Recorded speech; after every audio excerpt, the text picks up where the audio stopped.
పట్టాలు లేక చాలా ఇబ్బంది పడతా ఉన్నాం. ధరణిలో వచ్చిన తర్వాత ఇక్కడ ఎవరో తెలియదు ఆయన ఎక్కడి నుంచి వచ్చి ఇక్కడ భూములు ఎక్కించుకునే వాళ్ళు చాలా మంది అయిపోయారు.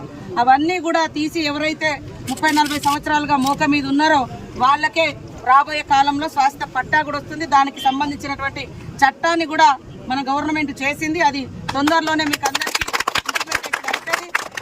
మన రామచంద్రపురం ఏరియా అనగానే మరి ఉమ్మర్ ఖాన్ పేరే బయటకు వస్తుంది. ఎందుకంటే ఇంకా ఆయన పేరు మీద నడుస్తుంది. మేము కూడా అంతా ఆయన పేరు వచ్చింది. అంతకుముందు 2 సీఎంలు వచ్చిపోయారు పాపం. అప్పుడు జీవోలు ఇచ్చిర్రు.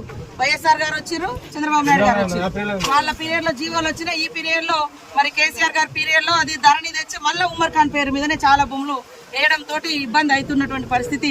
నేను గతంలో కూడా మాట్లాడినా, మొన్న కూడా ప్రభుత్వం దృష్టికి తీసుకెళ్ళాం. కలెక్టర్ గారు కూడా స్పెషల్ డ్రైవ్ పెట్టుకొని ఈ కొత్త చట్టం వస్తుంది. దాని తర్వాత మీకు మోకా ప్రకారం మనోళ్ళు ఎవరెవరైతే పట్టాలు అంటే మోక మీద ఉండి పట్టా వేరే పేరు మీద ఉందో అవన్నీ కూడా మీ అందరి సమక్షంలో